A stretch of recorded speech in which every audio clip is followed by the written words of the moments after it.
이슈에 대해 깊이 있는 시각을 만나봅니다. 변상욱의 눈. YTN 뉴스가 있는 변상욱 앵커 나왔습니다. 어서 오십시오. 네, 안녕하십니까. 그 오프닝에서도 말했습니다만 코로나19 확산세가 심각합니다. 그렇기 네. 때문에 정부에서도 오늘 자정부터죠. 예, 수도권 그렇습니다. 2단계 확대를 하겠다 이렇게 얘기를 했는데 사회적 거리두기. 그 사회적 거리두기를 2단계로 격상 혹은 2.5단계로 격상 전문가들은 꾸준히 얘기를 해왔습니다만 예. 정부 또 방역 당국으로서는 이 경제적 문제를 또 생각하지 않을 수 없기 때문에 고심이 깊었을 거예요. 네, 경제적 문제를 이제 생각하는 건 이제 흔히 어려워지는 사람들이 많으니까 정부가 주저주저 하는구나라고 생각을 예. 하지만 또 수치의 기준을 봐서 정해놓은 기준이 있지 않습니까? 요걸 넘어서면 2단계로 간다. 요걸 예. 넘어서면 뭐 3단계, 5단계로 이제 세분화시켰습니다마는.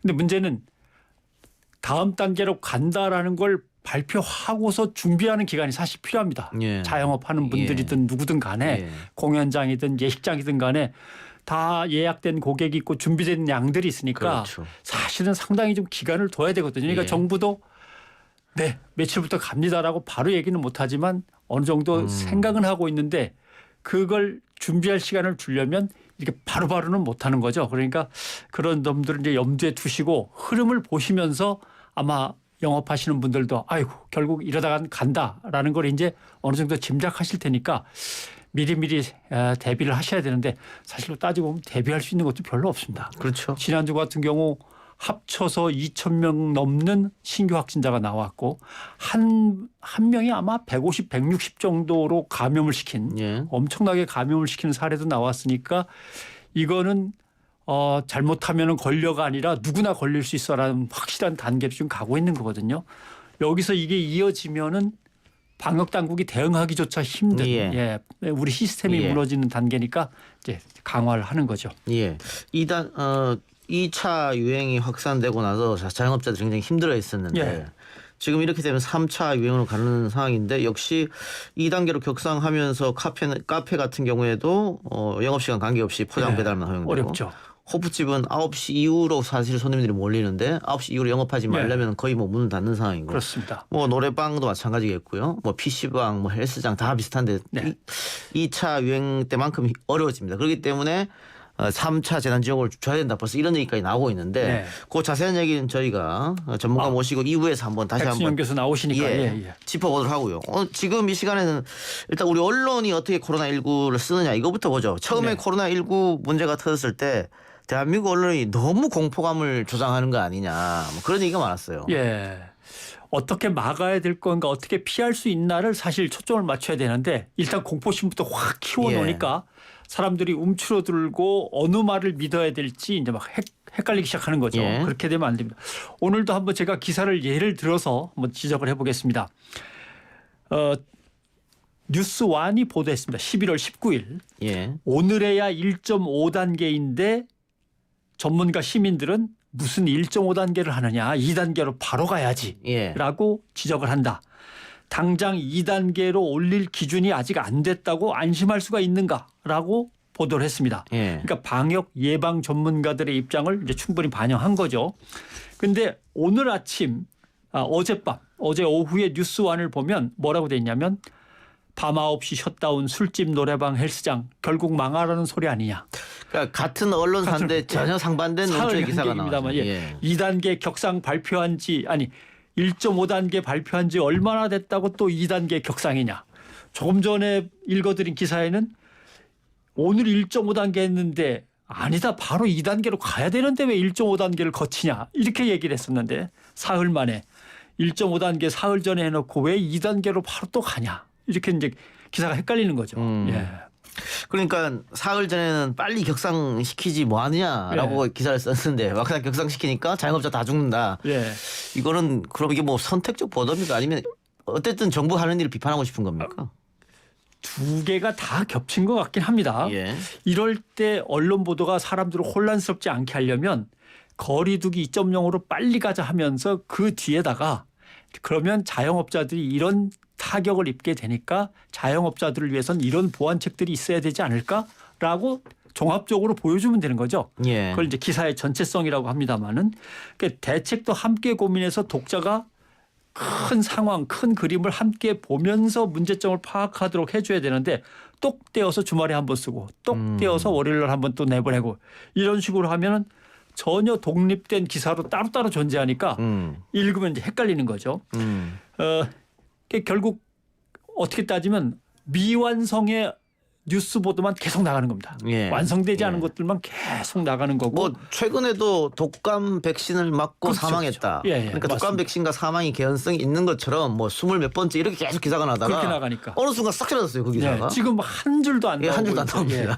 그러니까 적어도 하나의 기사 안에 다 집어넣기가 부담스러우면 하나의 기사 밑에 또 다른 연속 기사로 해가지고 한꺼번에 볼 수 있도록 예. 조치를 취해야 되는데 예. 또 제목은 엄청 선정적 아닙니까? 예.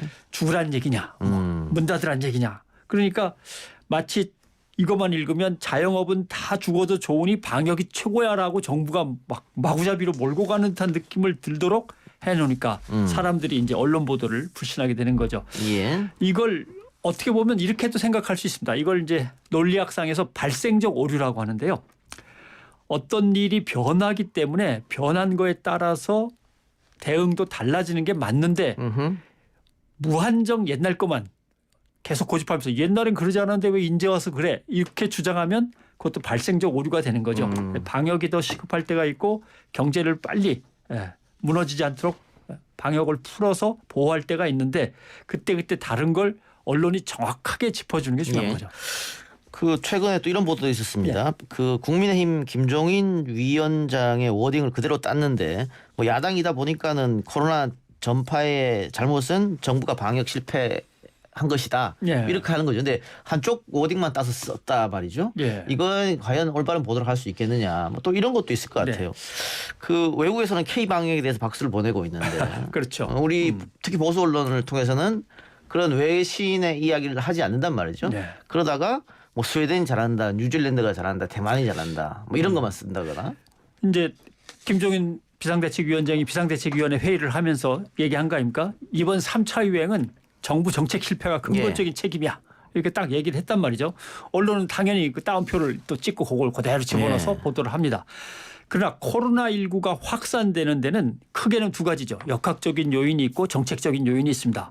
역학적인 요인에는 확진자의 발생 경로라든가 방역 수칙을 안 지키는 문제라든가 뭐 이런 것들이고 정책적인 요인은 방역 정책에서 거리 두기를 언제 조정하는가 또는 마스크가 제대로 생산돼서 공급되는가 하는 기업적인 문제도 있고 그다음에 경기 침체를 지금 방어하지 않으면 완전히 우리나라 경제가 무너져 이런 문제들도 있고 이게 이제 정책적인 요인이죠. 그런데 코로나19 확산을 이 중에서 딱 하나 방역 정책이 문제가 있어. 여기에다 다 몰아 씌우는 거죠. 이러면은 이걸 뭐라고 붙이냐면은 통계 분석에서 다중 공선성 오류라고 합니다. 좀 어려운 복잡한 얘기입니다만 쉽게 얘기하면 통계와 상황에서 여러 가지 변수가 막 엉켜서 작용하는데 그중에 하나만 핀셋으로 딱 골라내가지고 얘 때문에 그래. 얘 때문에. 얘가 잘못해서 그래. 이렇게 얘기하는 걸 다중 공선성 오류라고 하는 겁니다. 시작부터 우리 언론들은 이 다중 공선성 오류 안에서 계속 헤매요. 예. 왜냐하면은 왜 공항을 빨리 폐쇄 안 했어. 이거. 네. 그다음에 그러니까 중국인들을 갖다 다 막고 내쫓아버렸어야 되는데 뭐 이런 거. 처음에 코로나19가 터졌을 때 그렇게 그랬죠. 얘기했죠. 또 우한 코로나라고 예. 얘기하면서. 그다음에는 대만은 마스크 사기가 쉽대는데 왜 우리는 마스크도 하나 없어가지고 쩔쩔매. 대만은 인구가 적으니까 그렇습니다만 사실 어떻게 보면 스웨덴은 집단 면역 방식으로 간다는 거 아니야. 아무것도 규제 안 하고 해도 다 잘 돌아가게 돼 있대는데 우리는 왜 나오지 말아라 모이지 말아라 마스크 꼭 써라 난리를 치는 거야. 예. 근데 사실 스웨덴은 집단 면역 체제를 한 번도 가동시켜 본 적이 없습니다. 예. 거기도 우리처럼 쩔쩔매면서 어떻게든 막으려고 했죠.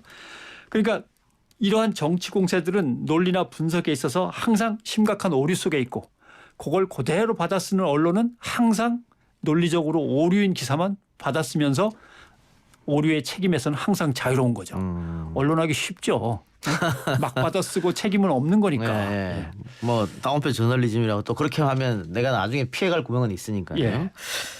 자, 근데 그 많은 분들이 코로나19로 인해 불안하고 또 지쳐 있는 그런 상황입니다. 이럴 때는 우리 언론이 어떤 모습을 보여야 할까? 아까 우리가 초입에 예. 너무 문제점이 그 공포심을 우리 언론이 조장한 거 아니냐 이런 네. 얘기를 했었거든요. 우선 딱 하나만 분명하게 얘기하면 5월 달에 제정된 감염병 보도 준칙이 있습니다. 거기에 뭐라고 돼 있냐면 의학 과학 전문가의 말을 제대로 인용할 것, 예.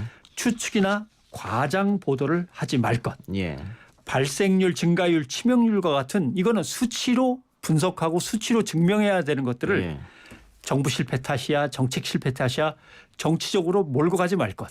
그리고 또 야당도 마찬가지입니다. 정치적으로 공격하려면 정치적으로 공격해야만 됩니다. 정확하게. 예를 들면 정치적 공격이 뭐냐면 제2단계로 올라서는데 너무 늦었다든가 방역 정책을 펴는 데 있어서 경제 정책이 뒤따라가면서 예를 들면 소시민들을 보호하거나 자영업자들을 보호해야 되는데 그 정책이 미비하다거나 분명하게 해줘야 되는데 예. 다 정부 탓이야. 대통령을 잘못 떠서 그래. 좌파 정부니까 그래. 뭐 이런 식으로 단순화시켜가지고 아까 말씀드린 다중 공선성 오류를 범하면 안 되는 거죠. 근데 보도 준칙이라는 게 것이 꼭 여기만 있는 건 아니고 여러 가지 보도 준칙이 있잖아요. 그렇죠. 근데 과연 우리 언론이 잘 지키고 있느냐 거기 준칙에 대해서. 준칙을 근데 안 읽어보는 것 같습니다. 근데 제가 늘 이제 후배들한테 준칙을 옆에다가 프린트해서 좀 붙여놓고 예. 자기가 기사 쓸 때 보면서 좀 써라 제발 그렇게 얘기를 하거든요. 또 하나 아까 말씀드린 오류의 문제도 옆에다가 흔히 언론이 저지르는 오류에는 뭐가 있는지 좀 이렇게 쫙 붙여놓고 내가 지금 쓴 이 내용이 이 중에서 어떤 오류에 속하는 거 아닐까 이런 고민을 하면서 써야 되는데 예. 예, 책임에서 자유롭다 보니까 언론 자유가 그렇게 보장이 되다 보니까 안 그러는 거죠. 예. 그럼 이건 어떻습니까? 최근 한국신문윤리위원회가 사랑제일교회 및 정강훈 목사 대국민 입장문을 실어준 조선일보, 중앙일보, 동아일보, 국민일보, 문화일보 등 5개 언론사가 게재한 의견 광고에 대해서 예. 심의를 한 뒤에 기각 처리를 했거든요. 그러니까 그 언론사에서는 기사하고 광고는 전혀 다르다. 그렇죠. 뭐 이랬단 말입니다. 예. 그러니까 문제가 있는 광고라고 하더라도 예. 그거는 그거대로 우리가 받아서 광고를 실어주고 문제가 있으면 기사로 비판하겠다 이런 건데 그래서 돈벌이가 되니까. 예, 상식적으로 생각했을 때는 그 그러면 언론이 사회적 공개라고 했을 때는 좀 이상한데. 편집국은 우리는 기사 쓰는 데지 광고는 상관이 없는 데입니다. 예. 광고국에 가면은 우리는 영업하지 옳고 그르고의 판단은 우리 문제가 아닙니다. 광고만 받으면 되는 거지. 사장님은 왜 그런 것까지 나한테 갖고 와서 신문윤리위원회에 갖다 줬더니 그거는 개별 언론사한테 예. 얘기하지 왜 우리한테 와서. 태도들이 다 비슷비슷하죠. 예. 그러나 신문윤리 강령을 보면요. 이거 한국신문협회가 만든 겁니다. 예. 한국신문윤리위원회. 뭐라고 돼 있냐면 신문 광고는 내용이 진실해야 된다. 과대한 표현으로 대중을 현혹시켜서는 안 된다. 그다음에 강령을 보면 강령 4에 따라 다음과 같은 사항은 광고로 실어서는 안 된다. 거기에 뭐라고 돼 있냐면 허위 또는 불확실한 표현으로 대중을 기만하거나 오도하는 내용. 예. 이렇게 돼 있습니다. 예. 바로 이 전광훈 씨의 광고가 그랬거든요. 예. 거기 보면은 사랑제일교회 측의 확진자를 막 부풀렸다. 방역 지침상 접촉자가 아닌데도 무한대로 접촉자라고 몰아세우면서 검사를 받으라고 한다. 격리를 강요한다. 등등등 엄청난 잘못된 내용들이 잔뜩 적혀 있는데 그것들을 광고로 다들 실었는데 신문윤리위원회는 그거는 윤리 우리가 따질 문제가 아니고 언론사가 알아서 하지라고 뭐라고 근데 방금 말씀해 주신 거 들으니까 신문 광고 윤리 강령을 완전히 어겼는데도 불구하고 예. 신문윤리위원회에서 문제가 없다고 하면 예. 이거 뭐 국회 윤리특별위원회 있는 거하고 비슷한 거네요. 그렇죠. 설치만 돼 있지 사실은 운영은 안 되잖아요. 근데 신문윤리위원회에 또 공적 자금에서 7억 5천만 원씩 1년에 지급이 됩니다. 잘 좀 해달라고. 예. 뭘 잘해달라는 뜻인지 잘 모르겠는데 이게 이 돈이 그럼 도대체 어디 쓰이냐. 뭐 전관예우죠 뭐. 예, 언론사에 있다가 가신 분들 예. 또 봉급도 좀 타시고. 근데 그렇다면 이렇게 신문윤리위원회에서 문제가 없다고 가이드라인을 내려줬다. 그럼 예. 앞으로 또 이런 문제가 없어지겠느냐. 앞으로도 또 기사는 기사고 광고는 광고다. 이렇게 할 거 아닙니까? 별 수 없습니다. 암만 신문사에 항의해도 광고는 광고고 기사는 기사일 뿐 우리는 편집국입니다 할 테고 광고 문제는 광고로 답을 해야 됩니다.